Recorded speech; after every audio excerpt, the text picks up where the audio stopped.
आई भैया, हम राजकुमार भारती भोजपुरी लोकगीत गाए आप लोग के छोट भाई आप लोग के बीच में एक गीत लेके आयल बानी, जौना की रिकॉर्डिंग जानकी स्टूडियो सूरजपुर जिला मऊ की धरती से रिकॉर्डिंग हो रहा बा। जौना के देख रेख और कार्यकर्ता हमारे सूरज भैया बाने। आई आप लोग के बीच एक गीत सुनावा तनी, हमके आशा ना पूर्ण विश्वास बा कि आप लोग के जरूर पसंद आई। तो आई सुनी।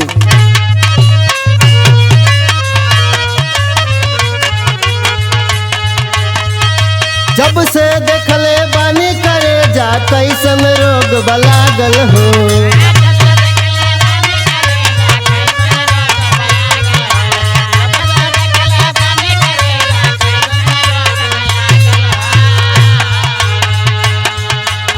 जब से देखले बानी करे जा कैसन रोग बलागल हो।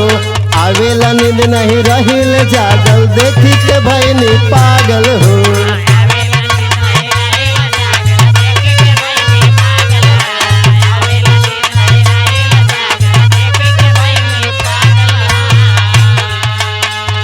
लड़का कहता ओके जब से देखले बा प्यार मोहब्बत हो गई बा, ओकरे बिना चैन ना होता।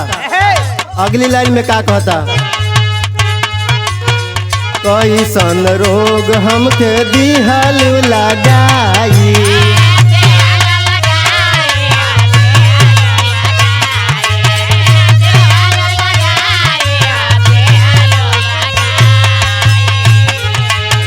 पूछा ताट लोग आवता बोला का बताई।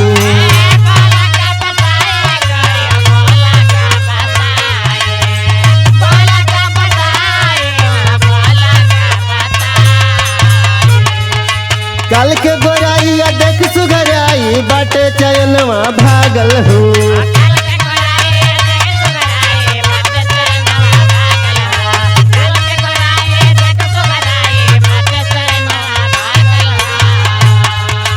कल के गोराई देख सुघराई बाटे चयनवा भागल हो।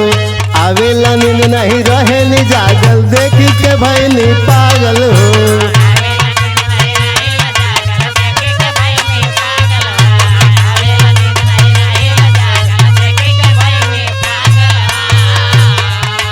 और का लड़का बेचैन बटे।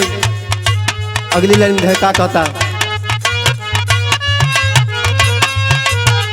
खा के कसम कह दिलावा के बात हो,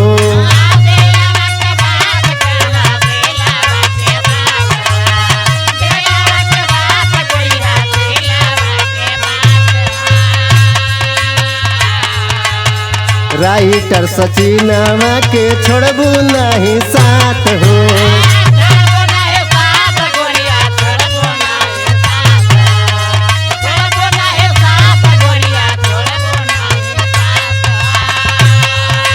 देखा धोखा खल राजकुमारा छोड़ी के बहरा भागल हो।